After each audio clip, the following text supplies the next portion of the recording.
Ladies and gentlemen, how's everybody doing? How's everybody doing? How is everybody doing? How y'all doing? We live for some Mr. Ballen. Hey, Bats, how you doing? How you doing? Woo! Okay, gonna be live for about an hour. Gonna watch Mr. Ballen. He's a terrific storyteller. I'll wait. I'll wait about 3 minutes, 3-4 minutes before starting. Um, yeah, Mr. Ballen's a terrific storyteller. Handles the strange, dark, and mysterious. Um, tells articulate, gripping stories. He's absolutely tremendous, and yeah, I can't wait to watch some more. I've watched a few today, as I do every day. He has so many stories out. So many stories out. Hey, Bears. We're going to start with top 3 signs of alien life. And we'll get going about 7:03. Yeah, should be fun. Should be fun. We're going to watch top 3 signs of alien life, top 3 unidentified life forms living in abandoned buildings, and then what is he hiding under there? That one I have no clue what it's about, but the thumbnail has intrigued me. So it could be something real, and I mean in terms of like a real person who's done something horrible, um, or it could be paranormal, or it could be a conspiracy theory. You never know. Should be interesting. Should be fascinating. Should be fascinating. How's everybody's day going? What are you having for dinner? I'm not gonna eat anything for dinner. I had 3 pieces of Detroit style pizza at about 3. No, that's a lie. That's a lie. About 12 maybe, maybe, and that pretty much set me for the day. I'm stuffed. So I might have a bag of chips later. Might. Um, but yeah, 7 o'clock. 3 more minutes could be better, but having chicken for dinner. Well, I hope your day doesn't get better. The new AirPods are great. Awesome. Chicken for dinner is always great. I do have thawed out hamburger, but I don't want anything big since I already had something big. I don't really have anything small except for eggs. I don't really feel like eggs, so I might just have a bag of chips later. And uh, just eat a hamburger tomorrow for dinner. All right. All right. You know what? It's 7 o'clock. 2 people are here. People will hop in if they hop in. If they do, they do. If they don't, they don't. I hate ghost stuff, so gonna get scared. Gonna watch it on replay. Maybe I don't think this is ghost stuff. The first one is alien life. Top 3 signs of alien life. Second one is identified life forms living in abandoned buildings. And this third one, I don't think it's ghosts either. So, but I mean, hey, Flame Legend. All right, we're gonna get cracking. We go get cracking. Nice cool day. Very excited. As it gets colder and colder, I get happier and happier. I'm a winter person. Fall and winter person. All right. The Pentagon just quietly confirmed the 2 leaked videos. Okay. Hopefully my internet doesn't shit the bird. I might watch it on replay. Gonna go though. Have a good one, Bears. Have a good one.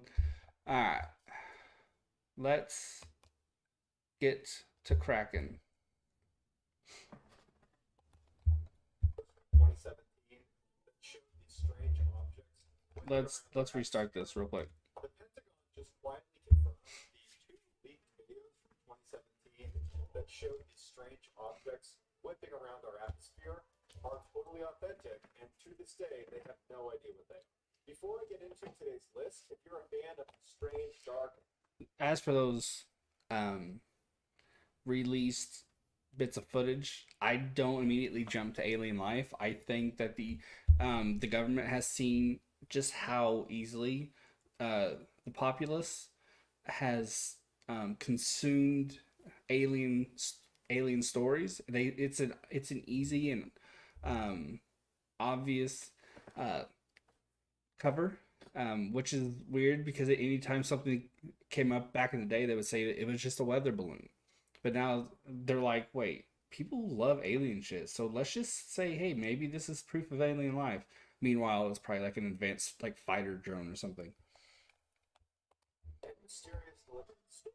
And you come to the right channel because that's all we do. We upload 3, 4, even 5 times every week. So if that's of interest to you, please order 8 large pizzas to Love Button's house and tell the store you'll take cash at the front door. Also, please subscribe to this channel and turn on all notifications so you don't miss any of our weekly uploads. All right, let's get into today's stories.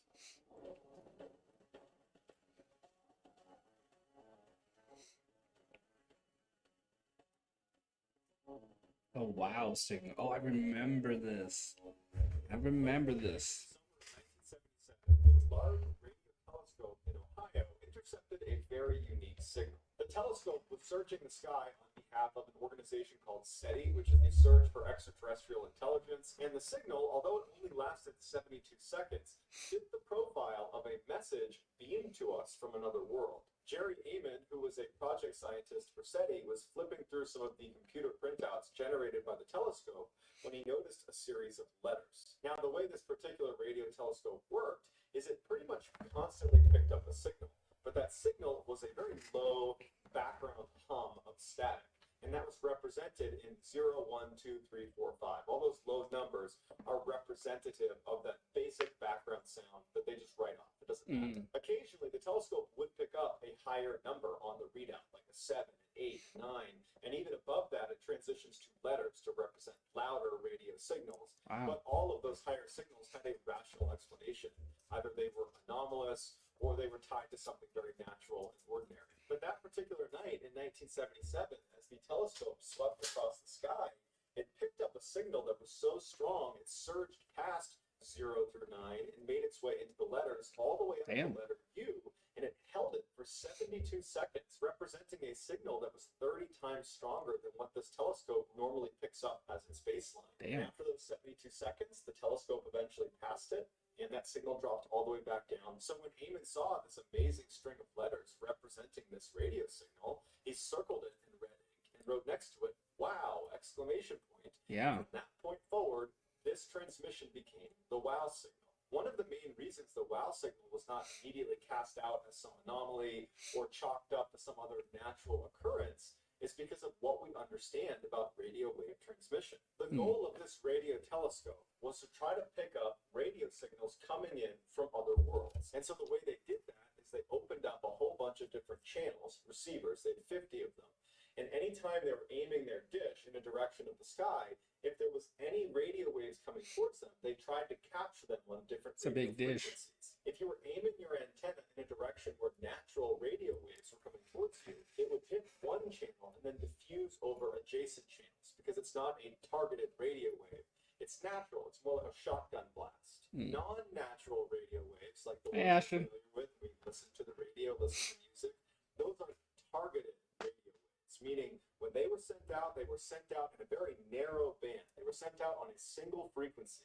And only people that have turned to that particular frequency or that particular receiver are going to hear your message. That is a non-natural radio wave. The night that the wow signal was picked up, it was only picked up on one channel. It did not diffuse over others. Meaning the wow signal was not natural and was created by someone or something.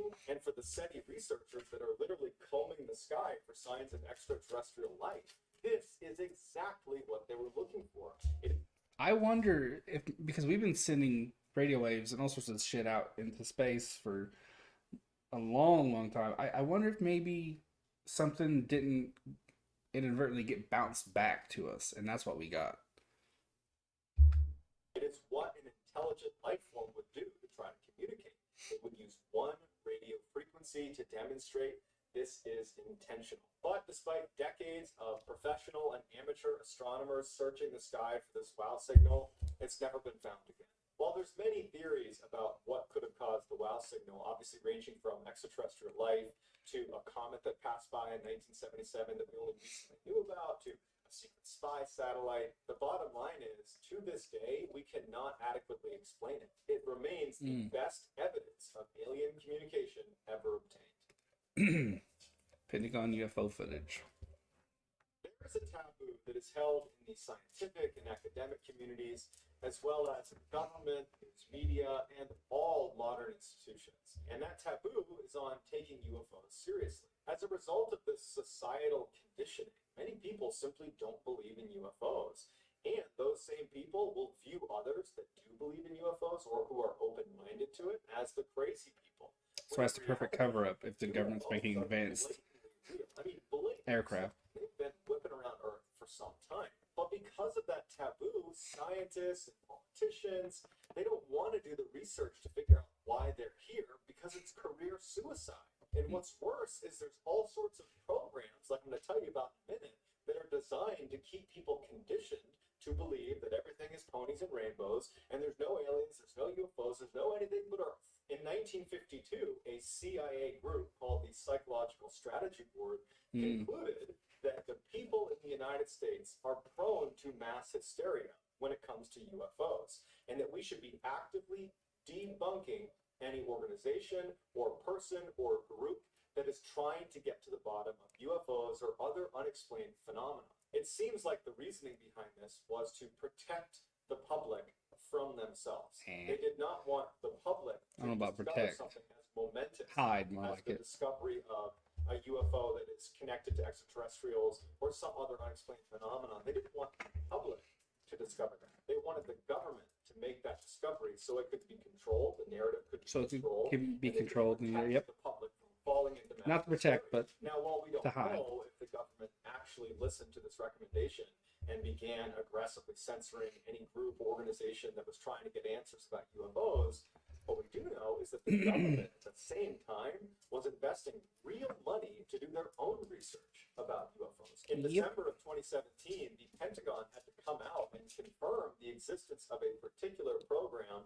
called the Advanced Aerospace Threat Identification Program after 2 of their videos had been leaked. This highly classified, highly controversial government-funded program investigated UFOs. The 2 leaked videos were filmed by American service members, pilots, when they saw these objects that were flying around Earth that were demonstrating what this program described as advanced physics, which is basically things humans haven't figured out how to do yet. The objects were able to accelerate with g-forces that were too much for the human body to withstand. They could reach hypersonic speeds, no sonic boom, and no heat trail. They also seemed to resist Earth's gravitational pull, despite not looking particularly aerodynamic enough to have lift or thrust. Metamaterials that came from these UFOs were made up of materials that you can't find naturally on Earth and would be extremely expensive to replicate. According to a Pentagon briefing this group gave in 2009 about all of their research into UFOs, they concluded that the United States would not be able to protect itself against some of the technology they had discovered. And these 2 videos that we're seeing are only the ones that were leaked. And in April of 2020, the Pentagon came out and officially confirmed those 2 leaked videos from 2017 were authentic, and to this day, the crafts or objects that were spotted in those videos are still listed as unidentified.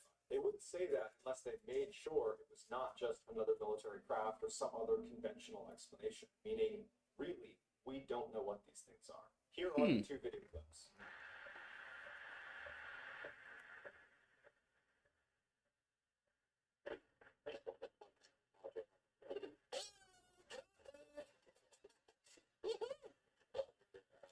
That's moving extraordinarily fast.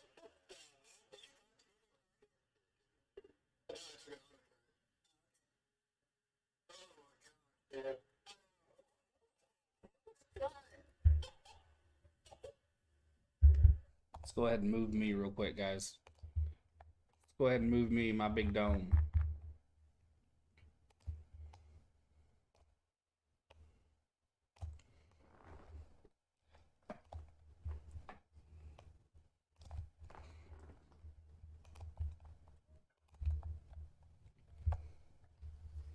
Go back just a little bit.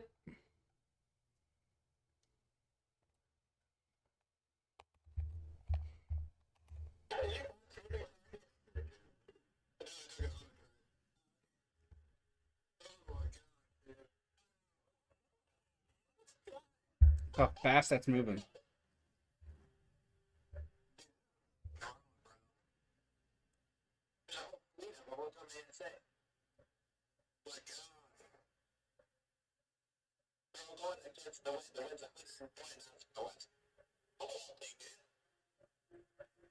Wild.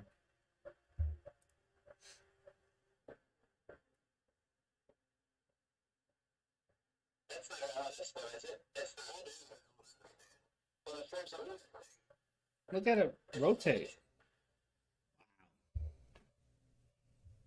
Wild. Just 30 years ago, we had not discovered a single planet outside of our solar system. Today, we've discovered over 4,500 of them, and of all those planets we're discovering, 1 in 5 of them, scientists now say, are most likely habitable. There's really 2 criteria for a planet to be considered habitable. 1, it needs to be rocky, and 2, it needs to fall into the Goldilocks zone, where it's in its star's orbit in a place where it's neither too hot or too cold, allowing water to be in liquid form. One of the best chances we have so far at finding life on another one of these habitable planets is a planet called Ross 128b. It orbits an inactive red dwarf star, meaning it's likely not being bludgeoned by solar radiation, and we've detected strange signals emanating from the nearby host star, signals that perhaps have intelligent origins. Another habitable planet is Proxima B. It also happens to be the closest habitable planet to Earth, and is a lot like Ross 128b. However, the red dwarf it revolves around is much more temperamental and periodically casts out massive amounts of radiation that does make life quite difficult. It's also tightly locked and in synchronous rotation with its star, meaning one side of the planet is always facing the star and getting completely torched all the time. The other side, the dark side of the planet, never faces the star, and so everything is frozen. And so the only place So it's gonna be so it would approximately would be at the equator. Another so it would be like that planet in Riddick, where you have to have the goggles on, and it's really violent on one side, really dark on the other. There's probably like dangerous creatures. Ooh, I need to watch that movie again. area of the universe that scientists are focused on to try to see if there's life there right now or could be life is an area called the TRAPPIST-1 system. It's actually 7 different planets, all of which are considered habitable, that are orbiting around this one particular red dwarf. The really cool thing about this particular system is that the 7 planets are super close together. So close that if you were standing on one, you could look up and see all of the others, and you're so close, you could actually make out geologic formations like mountains, and you could see clouds, and in theory, you could actually travel between the different planets. So I had no idea that even existed. to another planet. But to really get you thinking, a new study just released its results this month in October 2020. They looked at all 4,500 plus planets that are outside the solar system, and they ranked them according to how likely they are to sustain life. Not whether they're currently sustaining life, but looking at their conditions of how good of a planet are they to sustain life.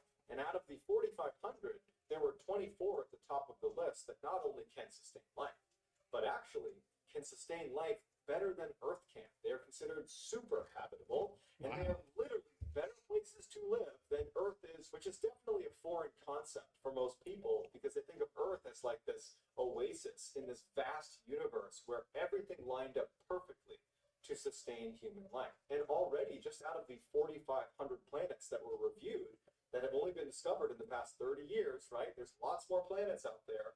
We've already found 24 that are better than Earth at sustaining life.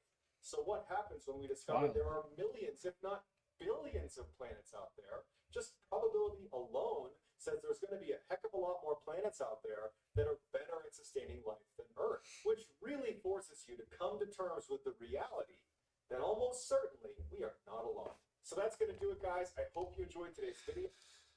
Wild stuff, absolutely wild.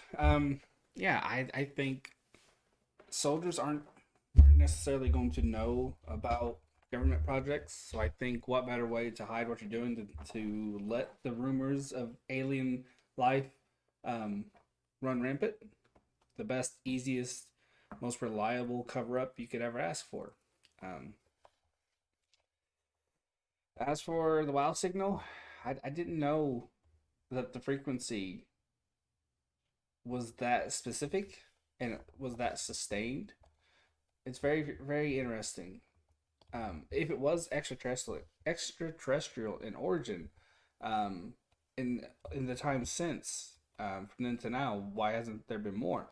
Perhaps because it takes a long time. Maybe we will get another one at some point. What to do with the sixth pick in the NBA draft? Oof, I don't know. I don't know. That's interesting. It depends who's been taken already. You could go. Uh, Kevin Durant would probably be available. That's a good pick. Yeah. As for that last one, of course there's beautiful planets out there that can sustain us. Of course. Absolutely. Always leave a like, guys. Always leave a like. Now, Josh Donnie Thor in it. You're talking about a mock? Um alright. We will go to top three unidentified life forms in abandoned buildings. Oh, I don't know. As children, we are taught that there is no such thing as monsters, but people in today's as children, we are taught that there is no such thing as monsters. People in today's stories would beg to differ. But before we get into today's stories, if you're a fan of the strange, dark, and mysterious delivered in story format, then you come to the right channel because that's all we do. We upload 3, 4, even 5 times every week. So if that's of interest to you, please sell the like button and vote why, and tell them to give it lots of sunlight, bathe it frequently, and most importantly, feed it after midnight. Also, please subscribe to our channel and turn on all notifications so you don't miss any of our weekly uploads. I look for Durant or a point guard. Devin Booker might be available.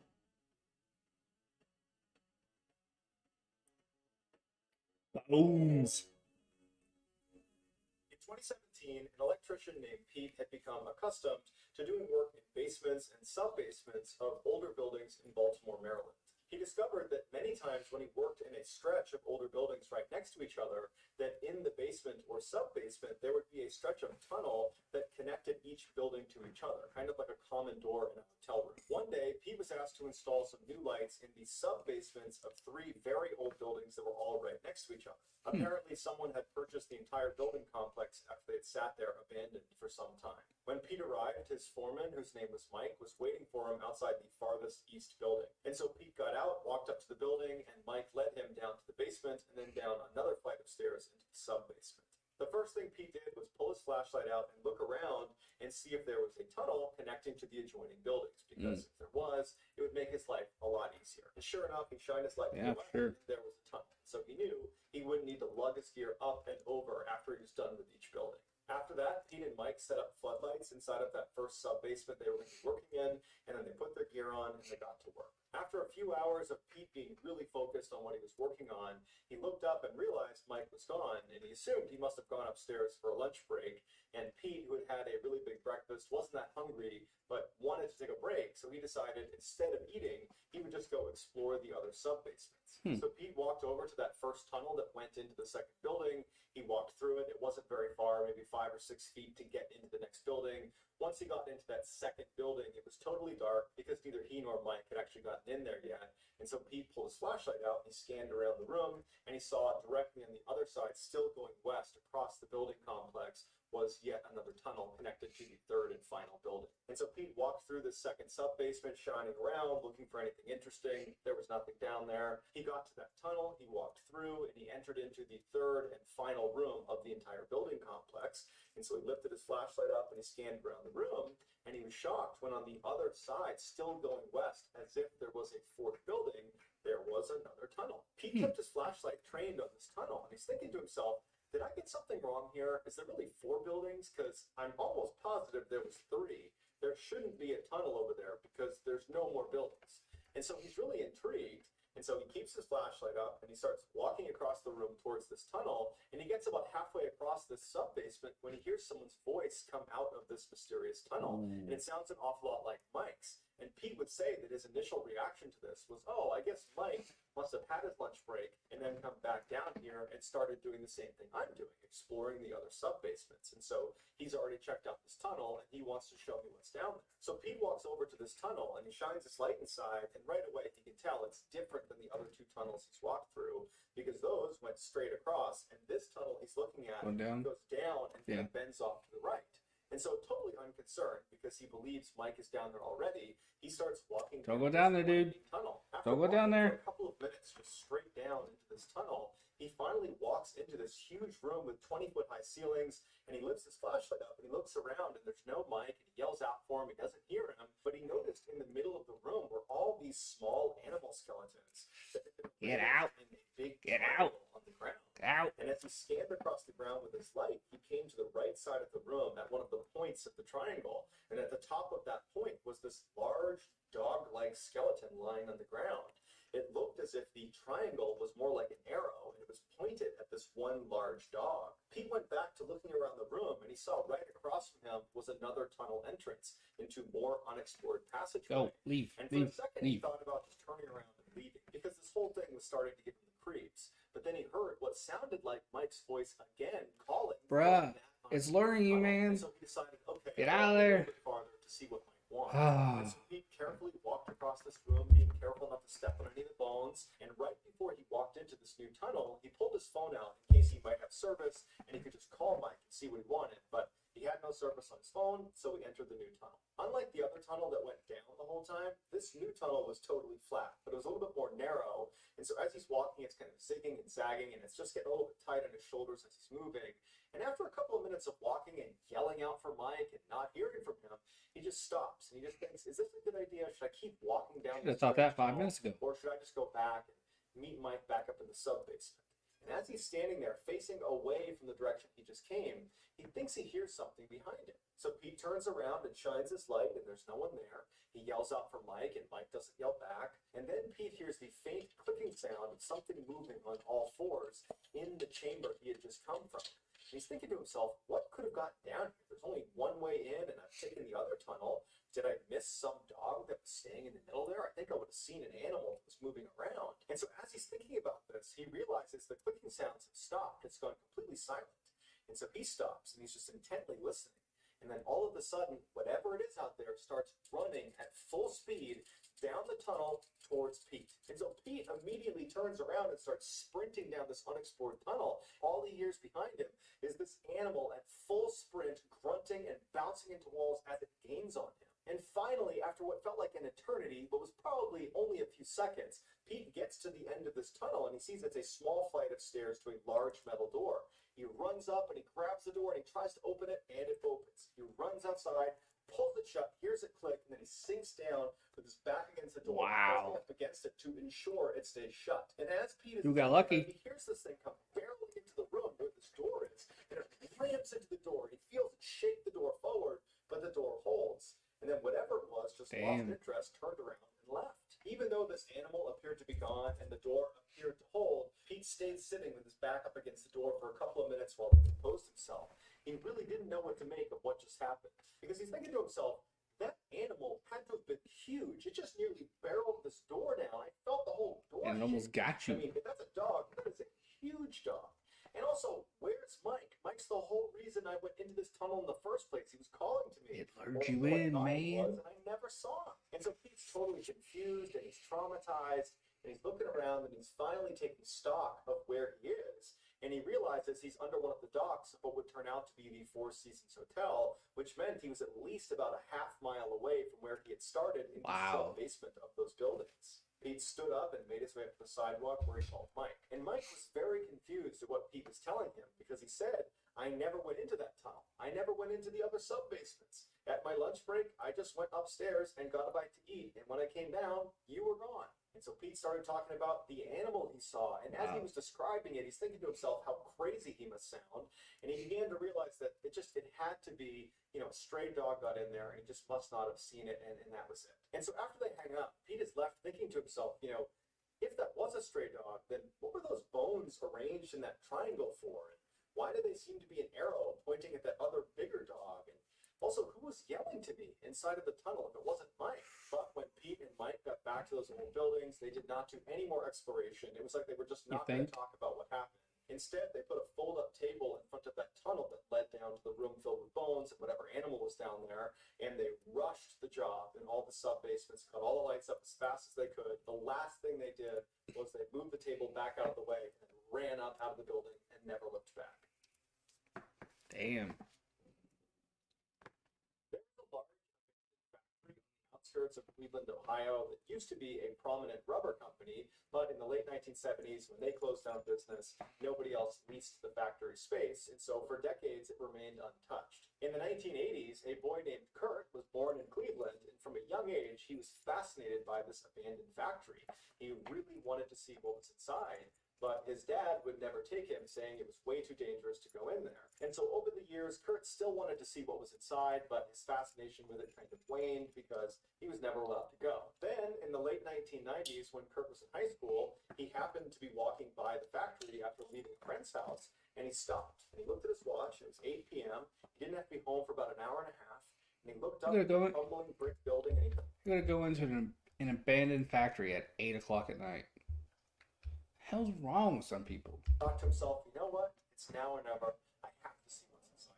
So he walks right up to the factory. There's no fences around it to stop him. And he gets up there and he sees that all the doors are sealed shut. So he's a little bit disheartened. And he starts walking around the property. And when he gets to the backside, he sees on one of the corners of the building, the concrete has just fallen off, exposing a fairly large hole in the side of the building that he could just walk right through. And so he slipped through and he looked inside this building that he's been thinking about for years and years and years. And he would say it was just so cool. There were all these boats that had just been left in storage inside of this factory. Wow. And then were apparently forgotten about. There were all these conveyor belts, big pieces of factory equipment that had just been kind of left out on the floor, and no one thought to break them down or even try to sell them. And then, like any other good abandoned building, there was lots of drug paraphernalia scattered all over the ground. And so for the next hour, Kurt just explored the first floor and made his way up to the second floor where the manager's office was.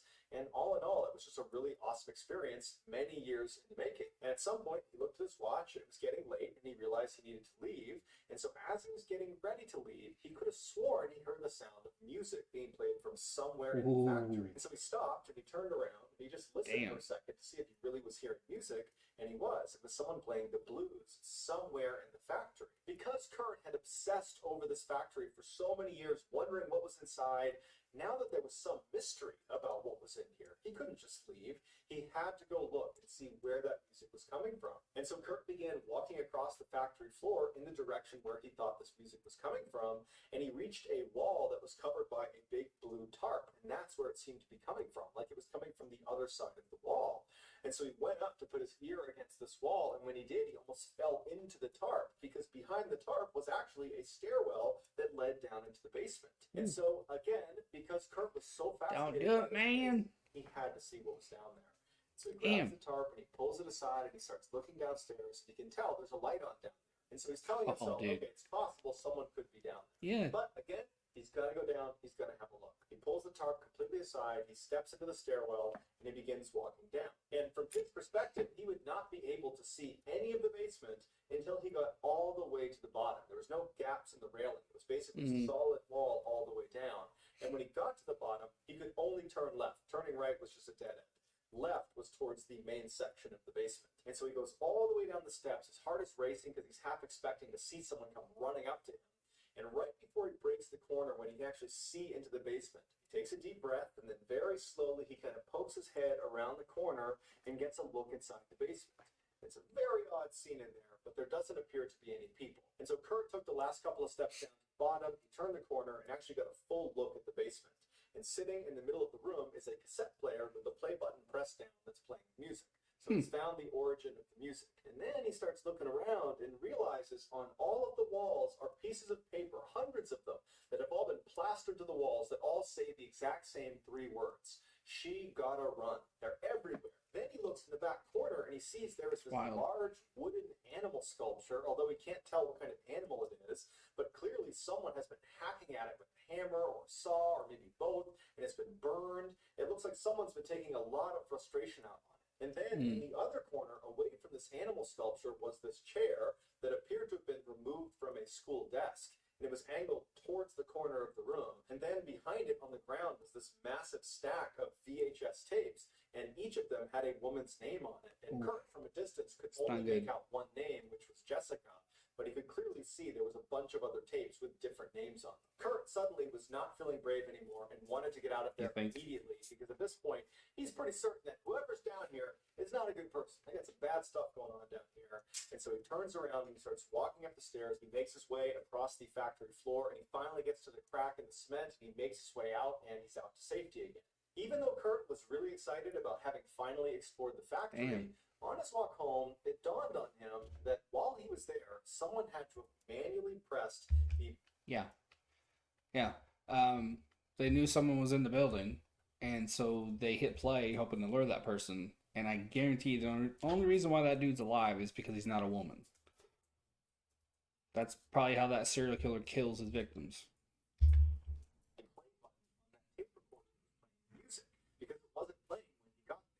So either he miraculously avoided ever making contact with this person or group of people inside of this factory while he explored it for over an hour, or the more likely scenario is as soon as Kurt walked inside, this person or group of people knew he was there and were watching him the whole time.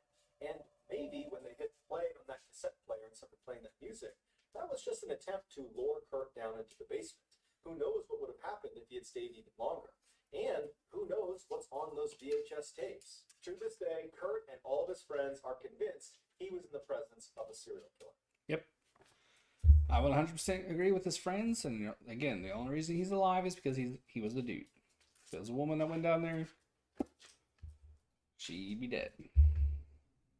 What lies beneath? In 2013, three 12-year-olds named Paul, Tim, and Max were living in New Orleans. And even though they were too young to remember Hurricane Katrina from 2005, the devastation it left in its wake was around them every day. Just down the street from their neighborhood was a row of houses that had all been abandoned after they were destroyed by the storm surge. And Paul, who was the ringleader of the group, would routinely drag Tim and Max into that row of houses to look for treasure.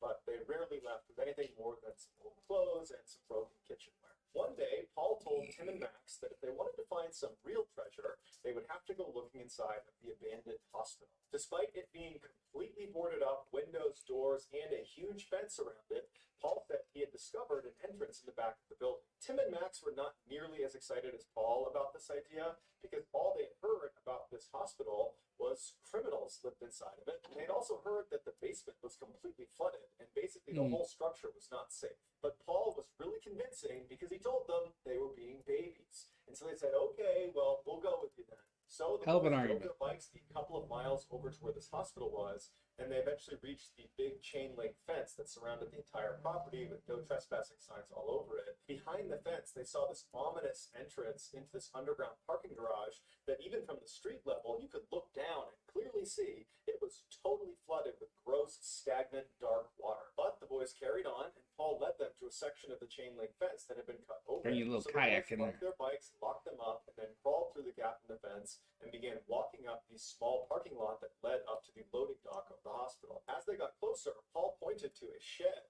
that was situated right underneath a broken out window on the second floor, and it was immediately clear that people were using the shed to climb up and through that window. Paul was the first one to climb onto the shed, and then from there he jumped up and grabbed the ledge of the broken window and hoisted himself up and very carefully climbed through. Once he got through, he turned around and yelled for the boys to come up. Once all three of them got inside and they began looking around, they were amazed at what they saw. There was all this medical equipment that had just been left out. Clearly, there had not been an attempt at salvaging anything inside of this hospital.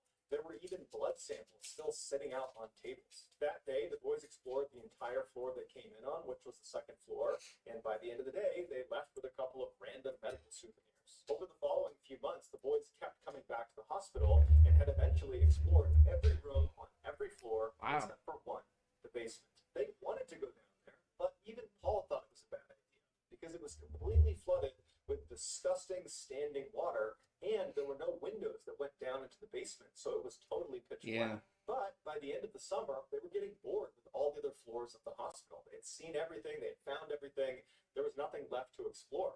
So they decided, we're going to go in the basement. So one afternoon, they put on some dirty old clothes that they didn't mind ruining, and they made their way over to the hospital. They parked their bikes, they snuck through the fence, they made their way up to the shed, they climbed up into the second floor, they walked down the second floor hallway down to the flight of stairs, they went down to the first floor where the stairs stopped. From there, they walked over to an access door that led to another flight of stairs that just went down into the basement. And so they open that door up, they step inside, and they get their flashlights out because it's pitch black inside of the stairwell, and they shine their lights down the steps. And it was a half flight of stairs that led to a dry landing, and then there was another flight of stairs from the landing going down to the basement floor, and the final steps of that second set of stairs were completely submerged. So with their flashlights up, they walk down the first flight of stairs to the landing, they turn around, and they stop, and they shine their light into the basement.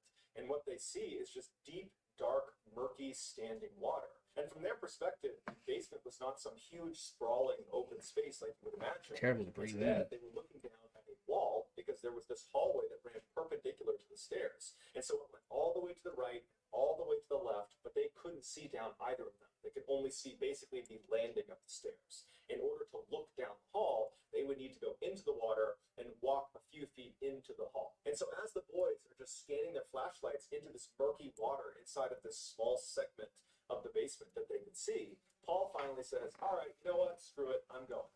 He slowly walks down that final flight of stairs. He takes his first step into the water. And Tim and Max, they stay up on the landing. They're going to let Paul go on his own first. Paul takes another step and another step. Before long, he says he's reached the basement floor and he's up to his chest in this disgusting water. So he's keeping his arms high up out of the water. He's still got his Not worth flashlight, it, man. and he wades out to the point where he can actually look down the hallway in either direction. And so he looks down one way, and then he looks down the other way, and then he turns around to face Tim and Max, who are still back up on the landing, and he says, you can't see down either hallway. There's huge filing cabinets, and there's a generator down These there, and I snakes. can't see in either direction. We probably can't go very far. At this point, Tim and Max feel compelled to go down there with their friend, and so they walk down that final flight of stairs into the water, and they wade their way over next to Paul, at which point they shine their lights down the hall. Sure enough, they basically can't see anything past maybe 5 or 6 meters down each hallway. As the boys were standing in the middle of the hallway, not making any moves in either direction, they suddenly hear something down the far right side of the hallway. And they shine their lights, and they realize their view's completely obstructed. Whatever's made the sound, they can't see it. It's blocked by the generator and the filing cabinet. And as they're shining their lights, they still can't see anything. They hear a massive splash, like someone cannonballed at the far end of the hallway. And the boys do not stick around to try to get a better angle to see it. They immediately turn around and run as fast as they can, or as fast as the water will allow them, back to the steps, back to the landing, back to the first floor, back to the second floor, down the hall, out the window, and they run all the way back to their bikes. And by the time they're back there, they're panting, they're soaking wet, they haven't spoken yet. It was like intuitive fight or flight, and they were out of there. And they're sitting there heaving. They look at each other, and they start laughing. It was like this adrenaline rush. It was crazy what they were doing. They look back up at the hospital and they're staring at the second floor window, almost half expecting to see whoever it was that made this big splashing sound to suddenly emerge in the window, but no one ever did. And after about an hour of just staring at the hospital and seeing no activity whatsoever, they convinced themselves that whatever they heard down in the hallway was probably just something falling off a shelf, or maybe there's a bird down there, but whatever it was harmless. Eventually, Paul says to Tim and Max that they should totally go back in there and try to figure out what it was that made that sound. And initially, Tim and Max are like, I don't really want to do that.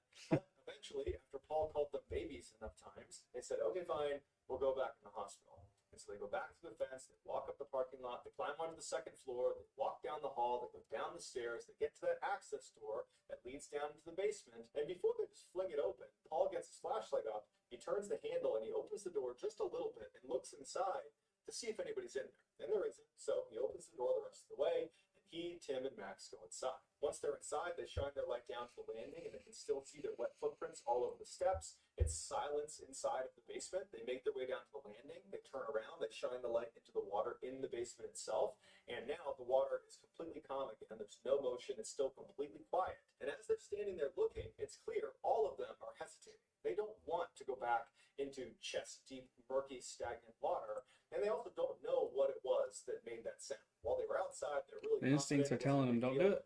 Now that they're in this dark basement, seemed a little bit more intimidating. And so Tim suggests they throw something into the water to try to get a reaction from whatever this thing is, if it's alive. But they didn't have anything to throw, and then Paul, out of nowhere, takes his flashlight and throws it into the water. And Wow. before Tim or Max could react to what he just did, they all just stopped and listened to see if that would cause a reaction from whatever it was down there. And as the flashlight sunk to the bottom and completely out of view because the water was so murky, there was no reaction down there. It was still completely silent. Paul turns to Tim and Max and says, the reason I threw it is now we have to go in because I have to get my flashlight. So Paul, along with Tim and Max, make their way down that final flight of stairs. They start walking into the water. They get all the way up to their chest in water, and they wade out until Paul is directly over the light. You can barely see it through the murky water, but he can clearly see it below him. And since he doesn't want to go under the water, he tried to use his feet to get the light up, but he couldn't do it. And so he looks at Tim and Max and goes, going under. Little dude's gonna have to go in the water. He immediately hears the muffled screams of Tim and Max up on the surface, and as he's fumbling for his light, he feels one of them yank on his shirt to try to pull him up and out of the water. Paul manages to grab his flashlight, he comes out of the water, and he turns and he sees Tim and Max booking it for the stairs. And before he can even turn around and run after them, he realizes why they're running in the first place. To his right, he can hear the sound of something huge swimming up the hallway towards him. For a brief second, he raises his flashlight and shines it down the hall. And right at the filing cabinet, this dark silhouette that's... This is Louisiana. This is New Orleans. Do they have... Is it alligator or crocodile? Do they have either one?